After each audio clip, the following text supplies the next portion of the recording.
আসসালামু আলাইকুম। কেমন আছেন সবাই? আশা করি যে যেখানে আছেন সবাই ভালো আছেন।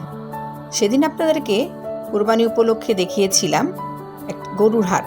সেটা হচ্ছে দিয়াবাড়িতে ছিল, রেল লাইনের বাম পাশে। আর আজকে আরেকটা হাট দেখাবো গরু এবং ছাগলের। সেটা হচ্ছে টঙ্গী থানার অপোজিটে। এই যে দেখেন গরুগুলো। আর মূলত যে জিনিসটা আমি দেখাতে চাচ্ছি, এই যে দেখেন সাদা গরুটার পেছনে বেশ কিছু দাগের চিহ্ন মনে হচ্ছে।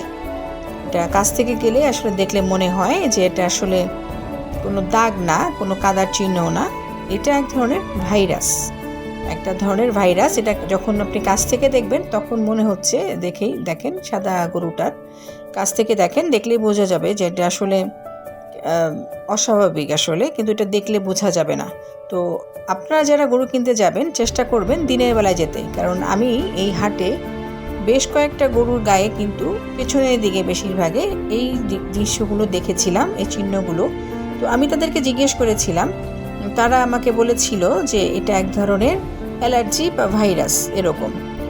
যাই হোক, এটা নিশ্চয়ই অবশ্যই স্বাস্থ্যর দিক থেকে ভালো হবে না। তো অবশ্যই আপনারা চেষ্টা করবেন দিনের বেলা যেতে, যাতে গরুটাকে ভালো করে দেখে শুনে তারপরে কিনতে পারেন। আমি এটা দেখেছি ম্যাক্সিমাম গরুর গায়ে, এটা আমি দেখেছি। এটা দেখলে হঠাৎ করে মনে হয় না, দূরের থেকে আসলে বোঝাও যায় না, এবং রাতে গেলেও আমার মনে হয় না এটা দেখা যাবে। যদি গরুটার রং লাল বা কালো হয় তখন কিন্তু আপনি এগুলো বুঝবেন না। যদি সাদা বা ব্রাউন কালার হয় ওই সময় হয়তো আপনি এটা দেখতে পারবেন বা চোখে সহজে লাগবে, কিন্তু কালো গরু কিন্তু এটার চোখে লাগবে না। যাই হোক, এই যে গরু দেখছেন এখানে এখানে আসলে গরু দেখে আমার মনে হচ্ছে যে আসলে মোটামুটি সস্তায় ছিল। আর এই যে দেখছেন ভেড়া, এই ভেড়াগুলো কিন্তু 16,000 করে দাম চেয়েছিল।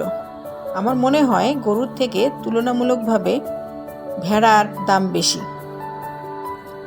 ভেড়া বা ছাগল যেটাই বলেন না কেন, এগুলোর দাম আমার মনে হয় তুলনামূলকভাবে বেশি।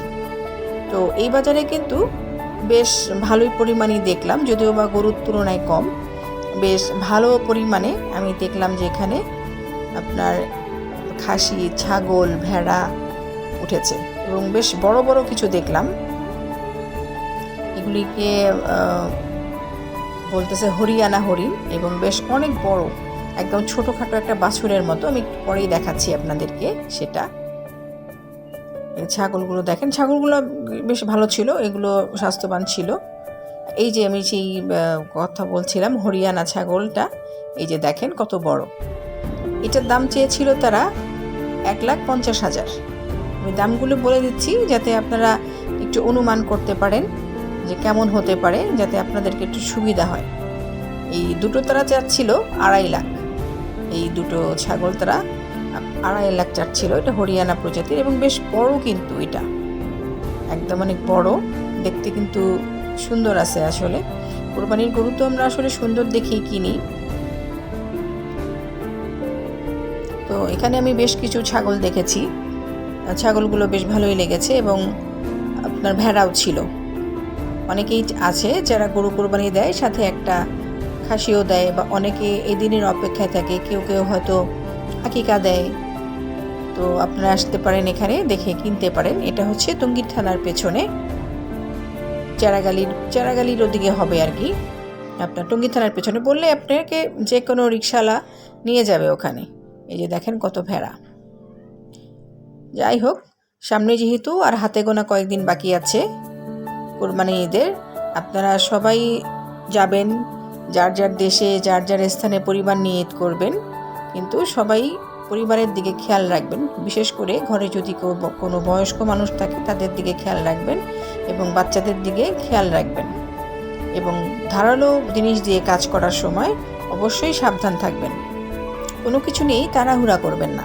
সবসময় মনে রাখবেন, সময়ের চেয়ে জীবনের মূল্য অনেক বেশি, আর একটি দুর্ঘটনা সারা জীবনের কান্না। সবসময় আশেপাশে খেয়াল রাখবেন, কারণ এখন এই সুযোগে কেউ এই সুযোগের সদ্ব্যবহার করবে। সুতরাং আপনি আপনার দিক থেকে অবশ্যই সাবধান থাকবেন, এবং কোরবানির জবাই করার পরে, পশু জবাই করার পরে চেষ্টা করবেন বর্জ্য পদার্থ, ময়লা নির্দিষ্ট একটা স্থানে ফেলতে। এমন কোনো জায়গায় ফেলবেন না যাতে মানুষের কষ্ট হয়। ভালো